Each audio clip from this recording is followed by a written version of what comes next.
Hollywood stuntman Garrett Warren was hanging out in his home in Westlake Village, California with his mom on May 20, 2000 when the doorbell rang insistently. What happened next was not a stunt scene with fake bullets. Struck me 4 times, one in the chest, one in the neck, one in the hips. I had fallen to the ground. He'd come into the door and he put the gun to my forehead and was about to fire the last time when I flinched and I turned my head sideways and the bullet went straight through my right eye, the corner of my right eye, and came out my left ear, just below my left ear, actually, right by my left earlobe. So it missed my left eye, but it clipped my right eye, broke my right eye, ripped through my right orbital. Hello everyone, this is When It Mattered. I'm Chitra Ragavan. The gunman fled the scene, but not before he shot at Warren's mother twice, missing narrowly after she came to the door to see what all the commotion was about. Warren miraculously survived the attack, but lost his right eye. Since then, Warren has gone on to become a top stunt performer, stunt double, fight coordinator, unit director in major movies, including Avatar, the X-Men movies, Logan, IronMan 2, Agents of S.H.I.E.L.D., and Spider-Man 2, to name just a few. He has taught martial arts and fight choreography to such celebrities as Jessica Alba, Jada Pinkett Smith, John Travolta, and The Rock, and is a personal trainer to many stars. Garrett, welcome to When It Mattered. Thank you very much for having me here. I'm really excited to be on your podcast. So you hold a 5th-degree black belt in Taekwondo and you've won 3 world martial arts championships. You've survived probably extraordinary stunts requiring superhero strength, but on that night of May 20th, 2000, you were pretty helpless as you opened that door and looked that man in the eye. Walk us through what happened. I had just gotten my daughter after the court said they've enforced the right that I get to have my daughter for visitation. So this is the first night I was going to have her after my ex-wife had been trying to, limit me from seeing her. So what I did was I called my mother to come over. My mom was there. She was going to watch my daughter. I was going to run to the supermarket and get, all the different things that I needed. And when I did, the doorbell rang like 6 times in fast succession, just really crazy. Didn't know what was going on. I was just putting my jacket on at the time and had my car keys in my hand and my cell phone in my pocket. Walked over to the door, looked through the peephole, saw a person stand there. I yelled out, can I help you? He didn't answer. So I cracked the door open. He was about, 5 or 6 feet back away from the door, and he had his back to me, almost side turned profile. And I said, can I help you? And then he had said to me, well, is this your silver Volvo in the driveway? I said, yeah. He said it to me a number of times, which made me wonder what was going on. I thought he hit my car. So I opened the door a little further and I looked outside to see if he had hit my car. And that's when he fired at me. Struck me 4 times, one in the chest, one in the neck, one in the hips. I had fallen to the ground. He'd come into the door and he put the gun to my forehead and was about to fire the last time when I flinched. And I turned my head sideways and the bullet went straight through my right eye, the corner of my right eye, and came out my left ear, just below my left ear, actually, right by my left earlobe. So it missed my left eye, but it clipped my right eye, broke my right eye, ripped through my right orbital. So that all got replaced as well. But after he had shot through me and it rung my bell pretty well, I kind of grabbed on for dear life, trying to take the guy down. I was pretty disoriented and trying to figure out what was going on. And that's when my mother had heard the commotion, came around the side.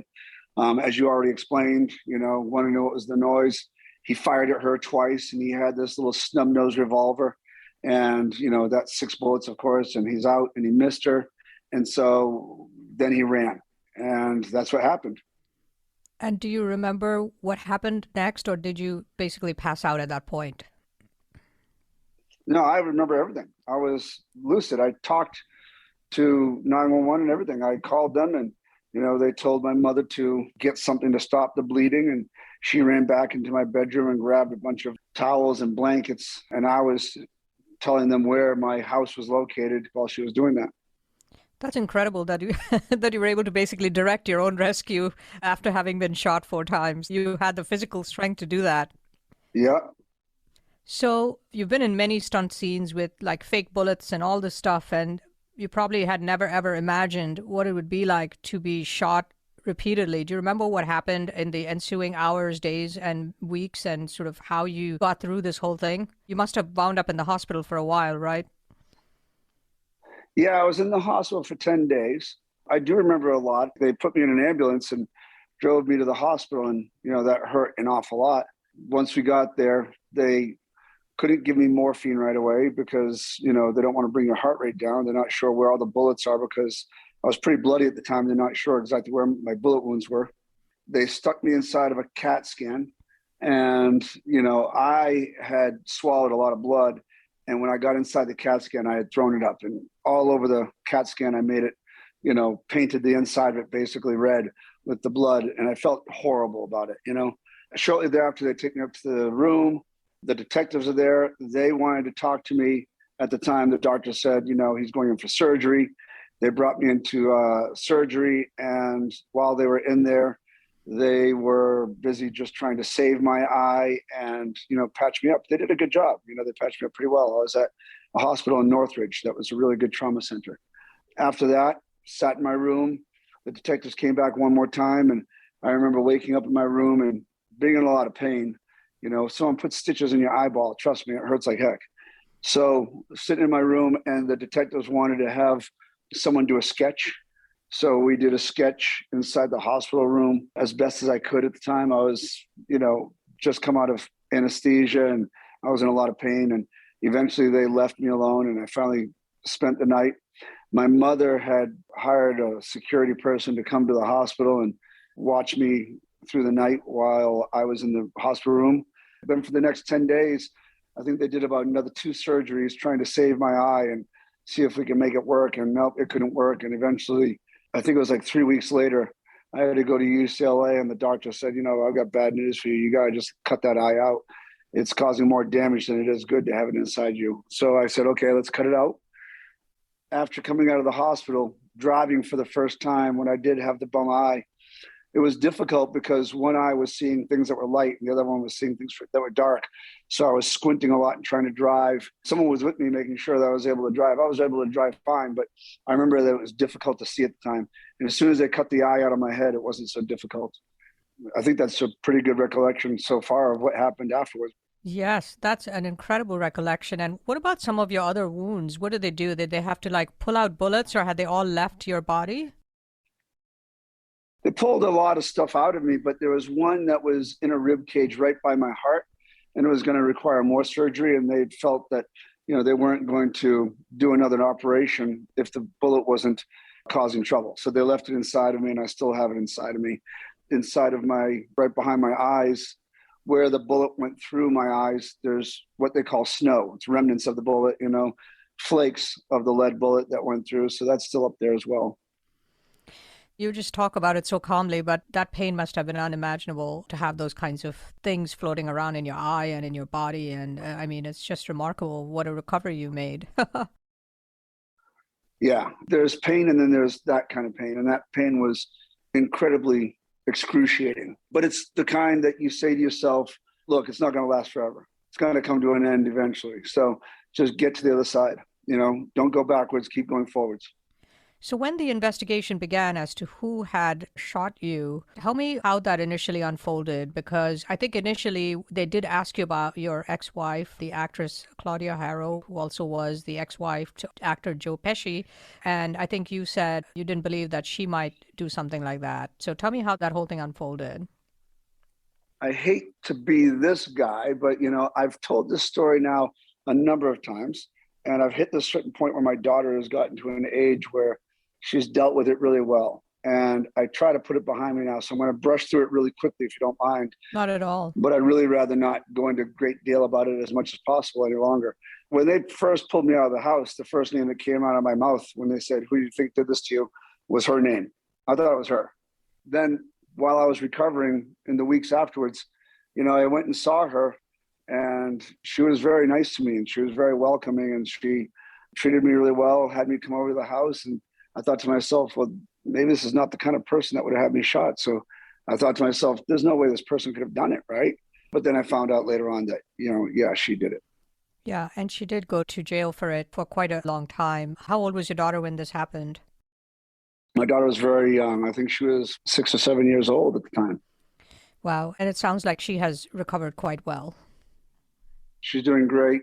She's a writer now, and she's graduated with honors from her class and doing really well. That's good to hear. You have been a stunt actor or director for many, many years, and that kind of work requires a tremendous amount of courage. Was that challenged by being shot in front of your own doorstep? Did that affect you in any way? My courage? No. I mean, once I had gotten shot, I think that all my life I've learned to deal with just anything that comes your way. I was here for the Northridge earthquake, and when the house shakes and the walls fall, some people run outside frantic. I was the kind of person that ran inside, kicking doors in and trying to help people out. I'm the kind of guy that runs towards a burning building to make sure that people are safe. You know, when it happens to me, it's okay, stop the bleeding, figure out the problem, reduce the damage. I jump into damage control mode, and I always have, all my life. And how did the incident and the shooting and losing your eye affect your career, if it did? Well, at first, I thought I was never going to have a career after that because I was a mess. But then afterwards, I said to myself, maybe there's something else I can do other than stunt work, because who's going to hire a one-eye guy?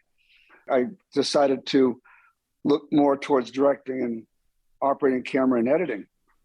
However, shortly thereafter, I got called for another job and put this glass eye in my head, and nobody knew the difference. And I was doing the rundown with The Rock and all those guys, and nobody knew different. So I said to myself, no, I can still keep doing it. I can still keep going. And there's no reason to sit in a house and cry, oh, pity me.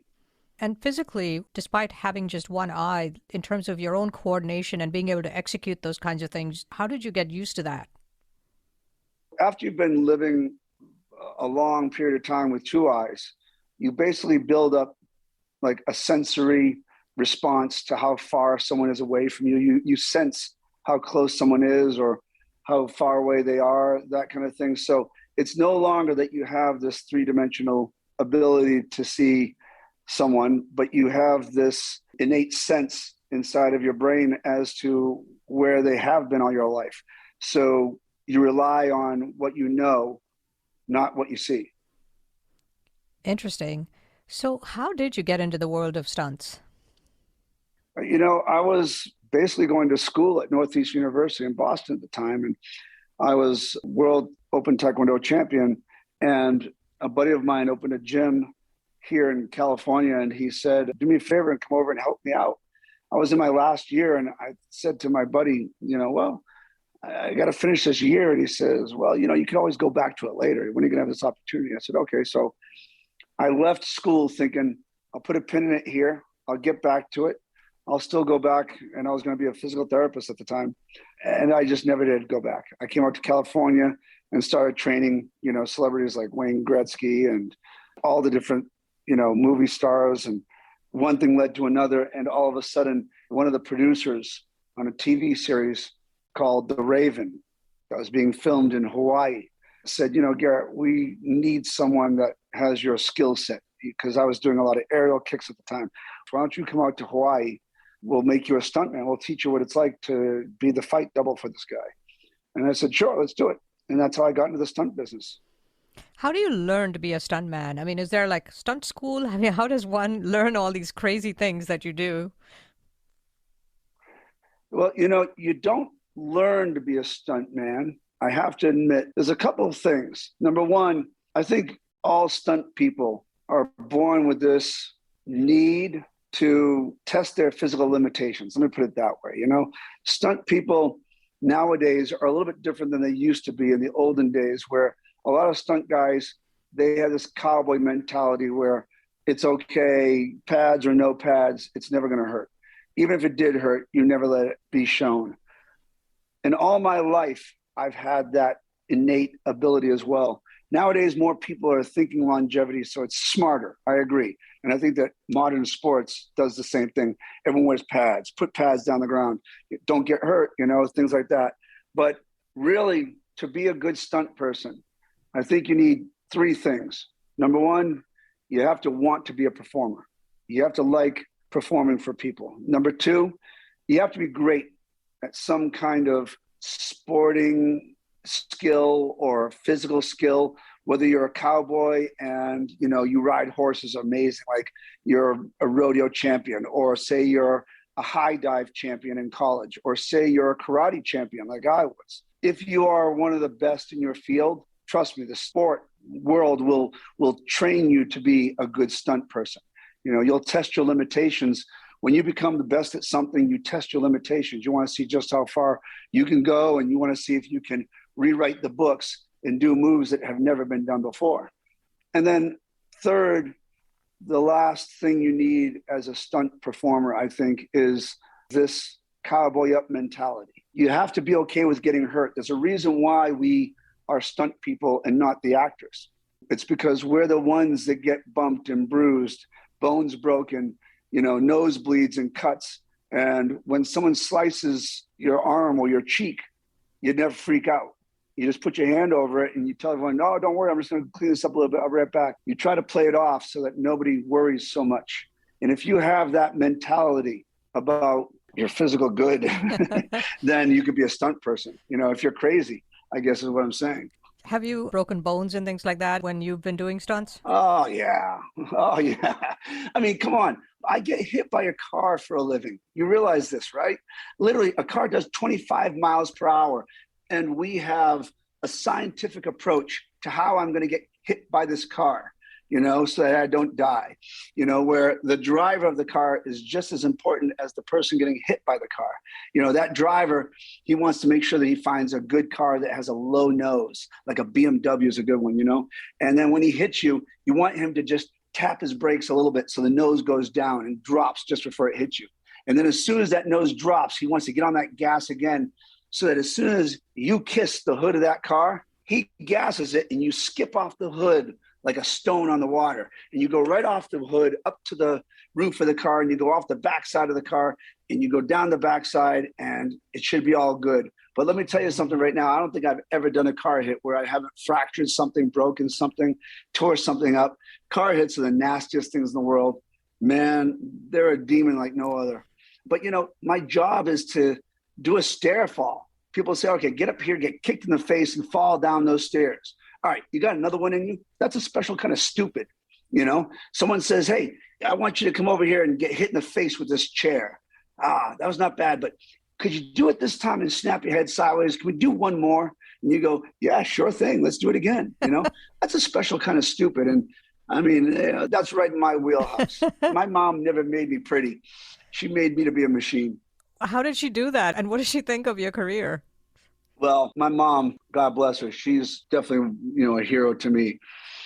She was right there and doing the same thing I was, damage control and just, fighting through things. And she's a fighter. She's a good person. As far as what does she think of my career? I mean, she loves what I do. She loves the movies I've done, but she's definitely afraid for me. I jump out of helicopters onto moving trains.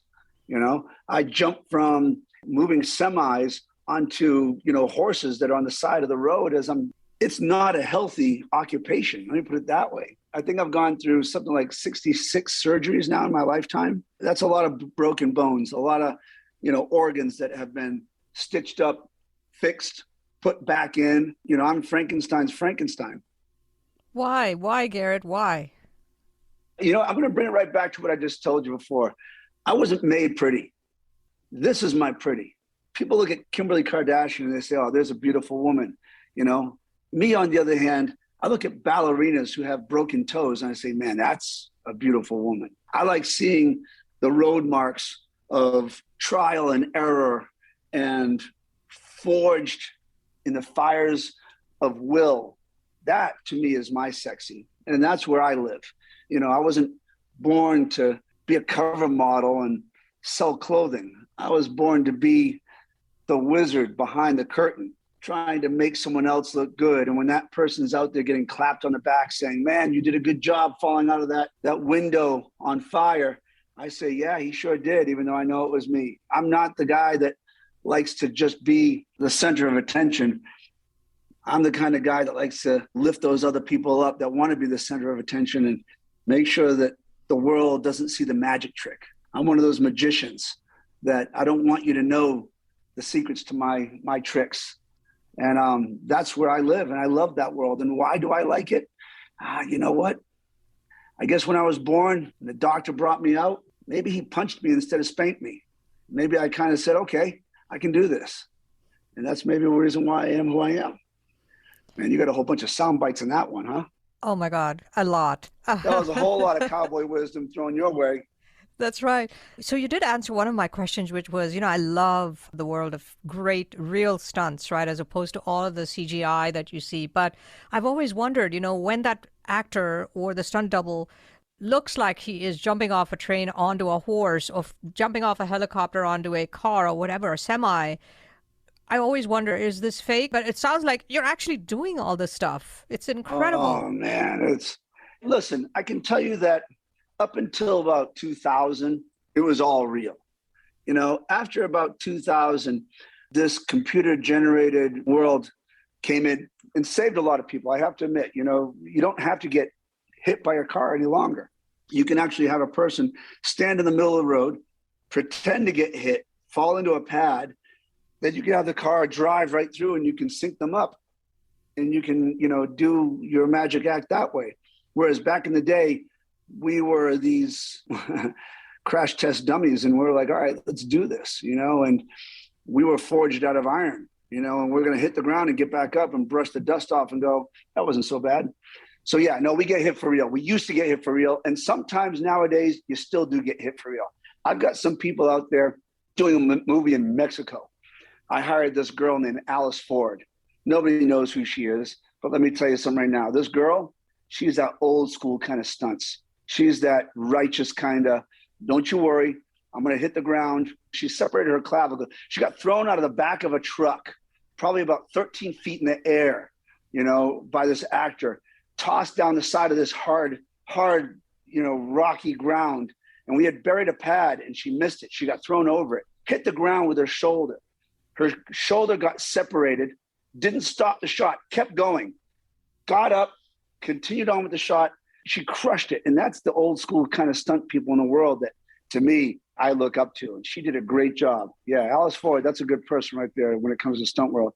Other people, like, you look at people like Vic Armstrong, and he would do car stunts and horse stunts, He doubled Indiana Jones in the original Indiana Jones movie. And the stuff that he did was crazy, He was the first guy to do a descender. And, you sit there saying to yourself, this guy's going to jump off the side of a building with no airbag below him, with just a wire.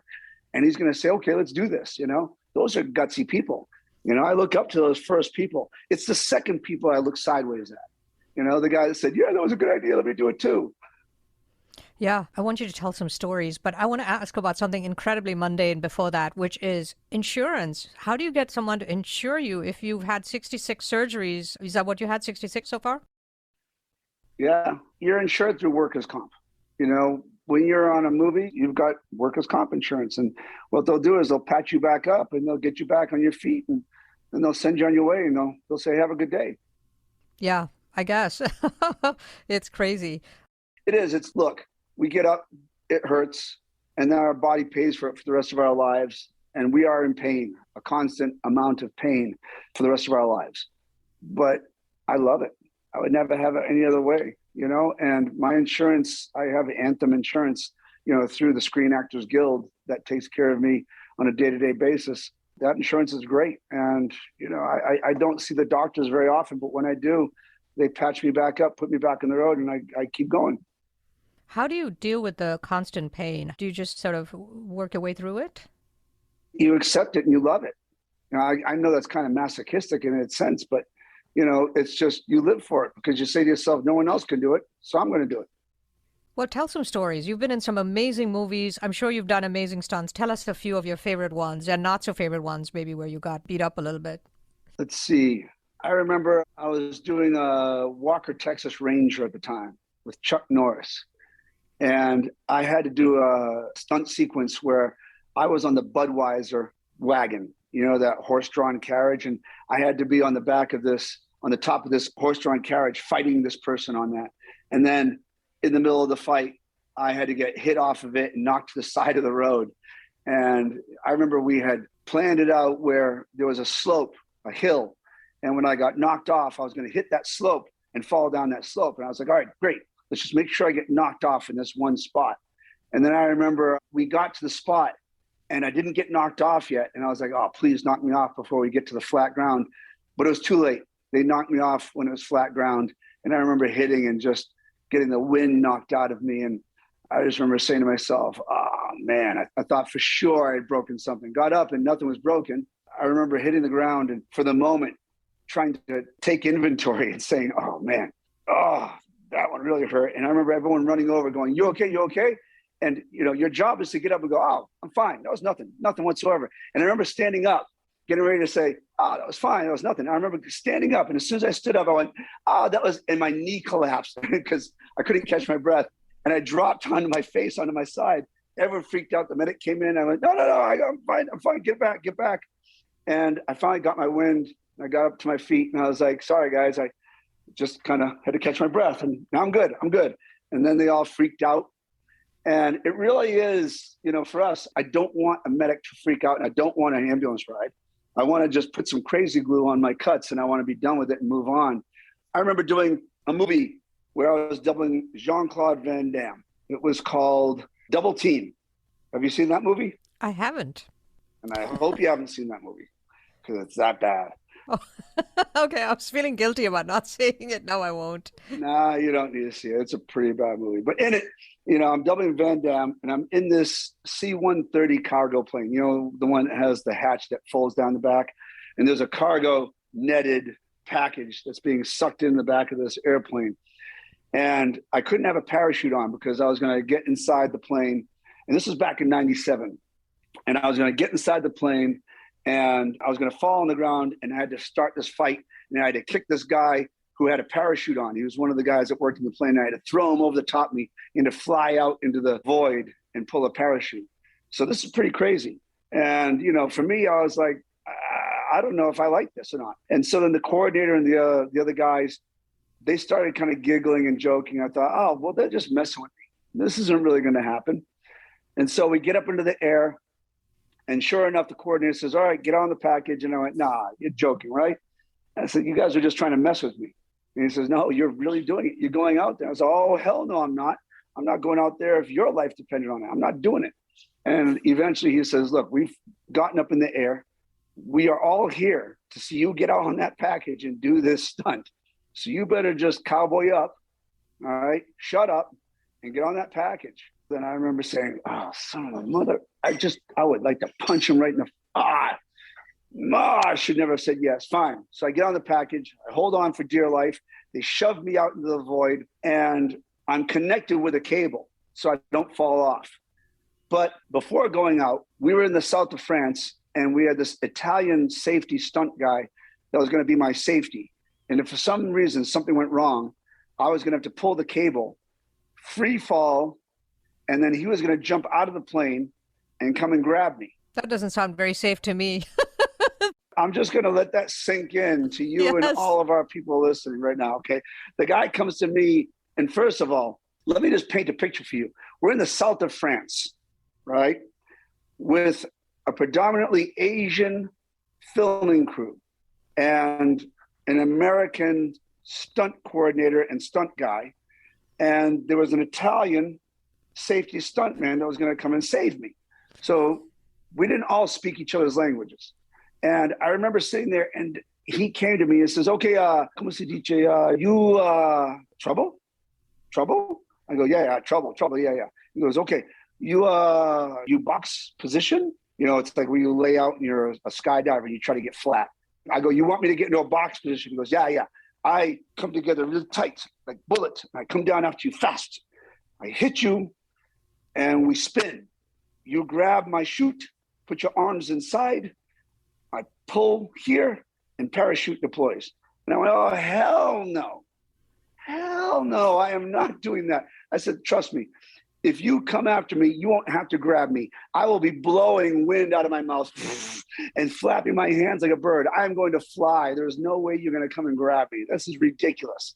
And he says, no, you understand. If you have trouble, I come get you. And so this was the most stupid, insane stunt I could have ever imagined. And yes, I did it. So then I jump on and I go out there and they pull it in and I pull my safety cable and I climb the package and I get inside the plane. I do the fight, throw the guy out, and I was scared to death. I was scared like noodles, trust me. And when it was all done, I was like, I'm never doing that again. Don't ask me to go back out there. And so that was probably one of the craziest stunts I'd ever done. But I'll tell you what, there was one car hit. I remember I was the stunt coordinator on Real Steel. And I'd done a bunch of car hits in my lifetime and didn't really want to do any more in my lifetime. And a buddy of mine, Mike Trissler, stunt guy named Mike Trissler, he was doing a TV series in Hawaii called Lost. Have you ever seen that TV series Lost? Yes, absolutely. All right, good. So in it, there's a guy who plays a character called Locke, L-O-C-K-E, and he's in a wheelchair. He's going to get hit by a BMW. And he calls me up, and I'm on the set of Real Steel, and I'm directing all these people about how to do these fight scenes and all sorts of stuff, right? And so he calls me up and says, hey, Garrett, I got a car hit. You want to do it? And I was like, nah, I've already done enough car hits. I don't want to do it again. And then he says, oh, it's in a wheelchair. I went, oh, wait a minute. It's in a wheelchair? He goes, yeah. I go, oh, shoot, I've never done that before. All right, I'm in. He goes, well, wait. I don't have a whole lot of money for it. I go, I don't care. It's not about the money. I'm going to do it. Sign me up. I've never done that before. I'm dying to see how this is going to happen. He says, all right, come on, let's go. So we get out there. We find the right BMW. So I get hit.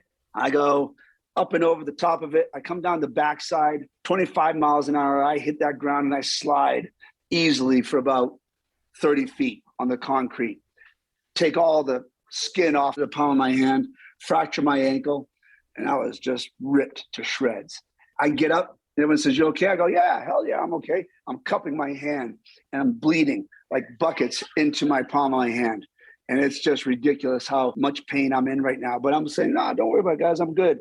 And then the stunt coordinator comes over and he goes, hey, man, I can hear it in his voice. I wanted to kill him. I'm like, don't you dare say another one. Don't you dare say. And he goes, you went pretty far. They're wondering if you could do one more. And I was like, oh, you son of a... And in my mind, I'm screaming at the top of my lungs. And of course, out of my mouth comes, yeah, I could do another one. No problem, man. I go, just give me about 5 minutes. He says, okay. So I go back behind the car and I go into my bag. And I don't take painkillers often. I really don't. But on this one, I was like, forget it. I'm going to do it. So I take a Vicodin out. I crush it up with my cell phone, make it into dust. I put it inside of my cheeks and my lips, and I try to get as dissolved as possible in my mouth as fast as I can. Then I take this crazy glue. I got crazy glue in there, and I spray the crazy glue all over the palm of my hand so it stops the bleeding. Then I take duct tape, and I duct tape. Now my ankle is just blown up to a balloon, and I duct tape my ankle down. So now it's cutting off the circulation, basically. And I take a knife, and I cut the side of my shoe because my foot's killing me because it's starting to bulge out of the shoe. And so I get back out there, and I'm limping until everyone can see me. Once everyone sees me, I stop limping. And I just, inside I'm screaming, but I won't let anybody see the pain. And I just walk the rest of the way. And I was like, all right, I'm ready. Let's do one more. Like, okay, great. Set it up. So I do one more. It's a great, good job. You got it, nailed it. So thanks, guys. Jump back on an airplane. And I was in pain. I was in so much pain. I wanted to scream bloody murder. It's the kind of pain where you want to cry, but it hurts so bad that you're not going to cry. I just remember being very proud of that stunt because I had never done a car hit in a wheelchair before. And when I got offered it, I didn't run the other way. I ran to it. I didn't retreat. I went forward, and I was very proud of that stunt. I thought that was a really good moment in my lifetime. Other than that, I mean, I've done a whole bunch of other amazing things, whether it be doubling big name actors or small name actors. I've done some crazy stunts that I'm still proud of. But those are things that still highlight my mind. It's extraordinary that you would spray crazy glue, you said, on your injury. How do you then get it off? You peel that sucker off. Seriously? With all the skin and everything? Yeah, you peel it off. Just skin, it all heals back anyways. Just remember something, bruises go away, bones mend. But that shot, that moment will live in infamy. It's the closest thing to immortality that I will ever know in my lifetime. My kids' will be able to see those stunts. For eternity, those moments will echo in the entertainment world, and people will be able to see them and they'll go, oh, that was awesome. And they'll scream and cheer and clap. And at that one moment, I'll be able to know that all that pain and suffering was worth it. And there will be no pain and suffering anymore. So that crazy glue, that's the best thing that you could ever imagine. Trust me. My kids get cuts. I spray that on their cuts. Done. Moving on.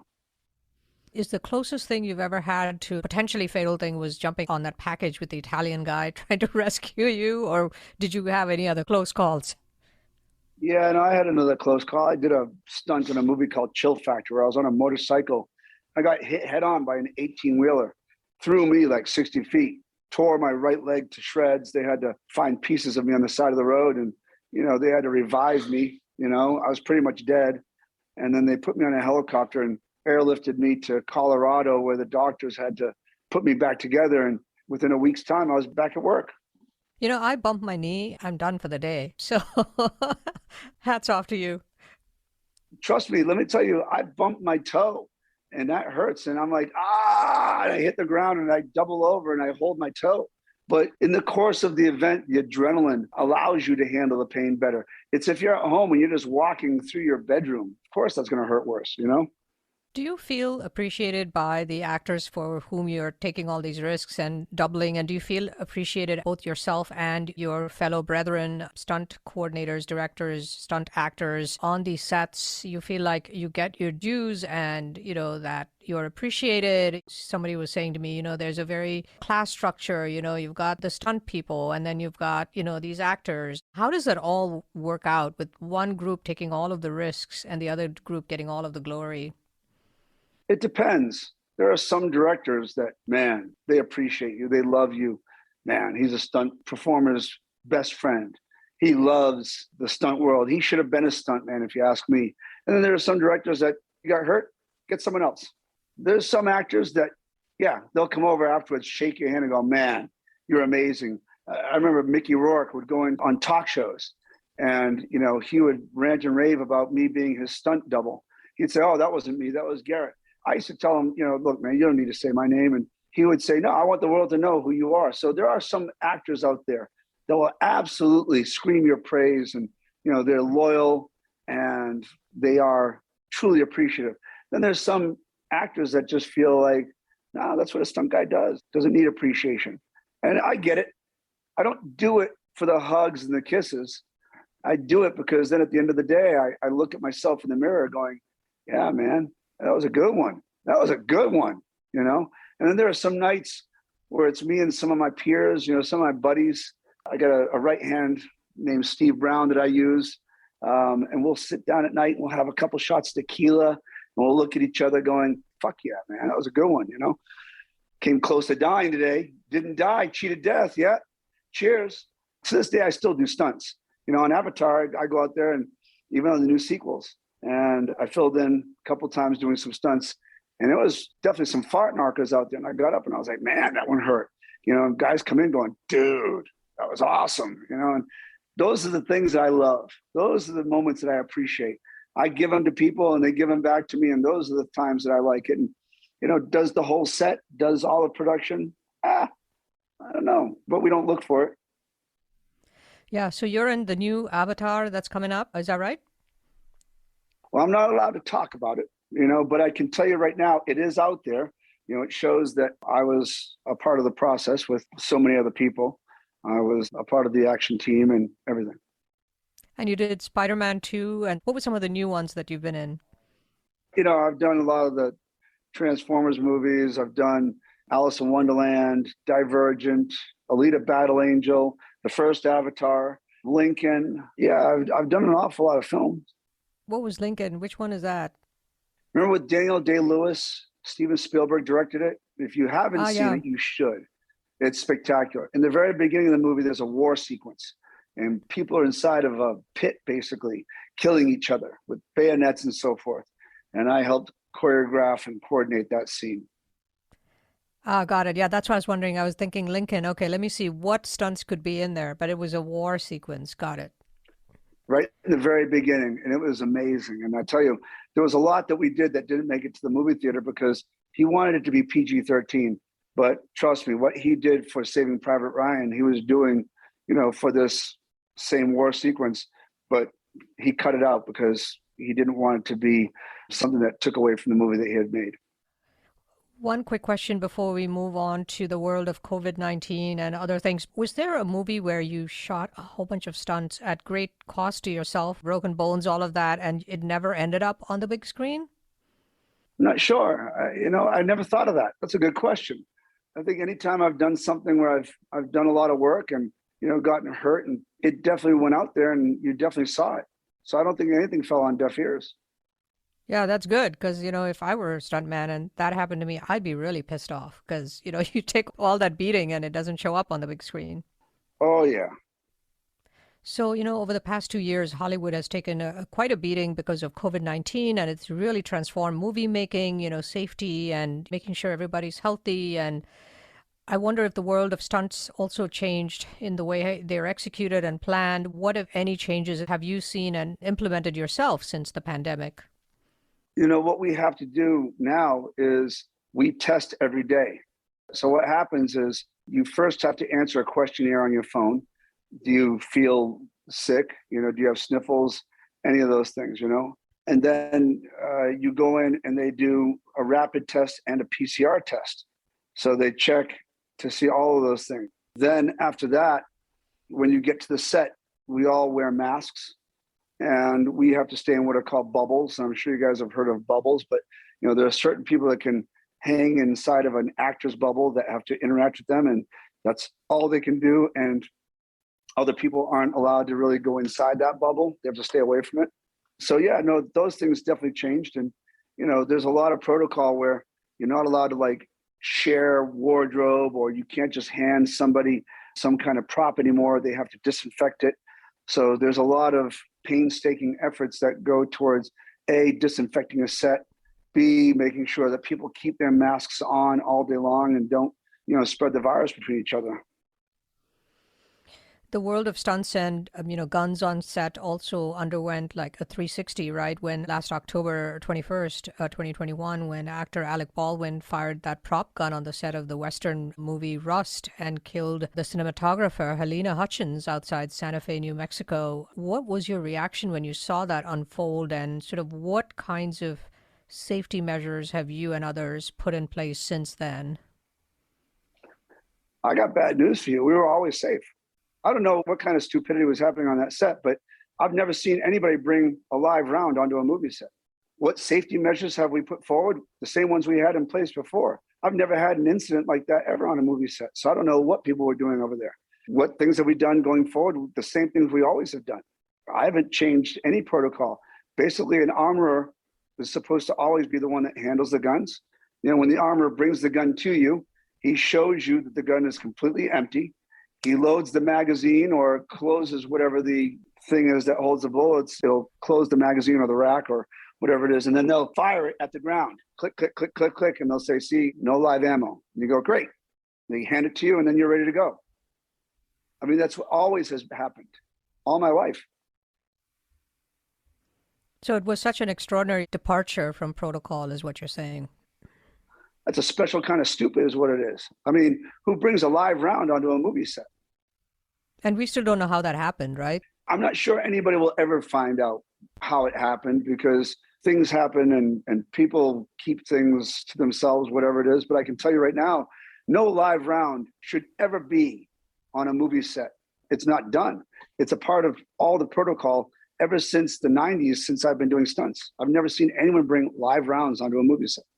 In closing, Garrett, I always ask people, what would you say to your younger self? And for you, that's a really interesting question. I'd have to say, so what would you say to your younger self, that beginner stunt actor who started to basically put his life on the line to do these crazy stunts, and to the guy who's had 66 surgeries, to the young man who would go on to have 66 surgeries, or to the man who opened the door that night and found himself, in a hail of bullets in a near-death situation. And that young stuntman who has evolved with technology and the times, and it still refuses to, take the easy way out. What would you say to that young man about the journey that you've been on? Looking back, I'd say, boy, you're going to have a lot of fun. I wouldn't change a thing. I would take all of the surgeries all over again. I'd take the gunshots all over again. I'll lose the eye all over again. I love my life. I love what I do. I love where I am. I love who I am. I would not do it any differently. I think Captain Kirk says it best. It's all those little problems, insecurities, and mistakes that he's made that forged him into the person he is today. I think that was in Star Trek 2. He's not changing. It's those things that made him to be the person he is. If you don't go through those things and have those problems and those mountains to climb, you will not be the strong person, the strong individual that you are today. I mean, look at war buddies. They're the closest of friends because they sat in a foxhole. They've gone through insurmountable obstacles and lived through hell, come out the other side, and you just isn't getting worse than that. That's always going to be a great friend to you. To me, that's why I would never change anything I did. I love everything I went through. I had the best time, and I'd do it all again, twice. Garrett, thank you so much for joining me on When It Mattered and for this crazy and fun and absolutely fascinating conversation. I've loved every minute of it. Thank you very much. I appreciate it greatly. Garrett Warren is an amazing stunt performer, stunt double, fight coordinator, and unit director in major motion pictures, including Avatar, the X-Men movies, Logan, IronMan 2, Agents of S.H.I.E.L.D., and Spider-Man 2, to name a few. He has taught martial arts and fight choreography to such celebrities as Jessica Alba, Jada Pinkett Smith, John Travolta, and The Rock, and is a personal trainer to many stars. Warren holds a 5th-degree black belt in Taekwondo and has won 3 World Martial Arts Championships. This is When It Mattered. I'm Chitra Ragavan. When It Mattered is a podcast from Good Story, an advisory firm helping technology startups with brand strategy, positioning, and narrative. Our producer is Jeremy Kaur, founder and CEO of Executive Podcasting Solutions, with production assistance from Kate Cruz. Our creative advisor is Adi Wineland, and our research and logistics lead is Sarah Muller. Don't forget to subscribe to the show on Apple Podcasts or your preferred podcast platform. And if you like the show, please rate it 5 stars, leave a review, and do recommend it to your friends, family, and colleagues. For questions, comments, and transcripts, please visit our website at goodstory.io or send us an email at podcast@goodstory.io. Join us next week for another episode of When It Mattered. I'll see you then.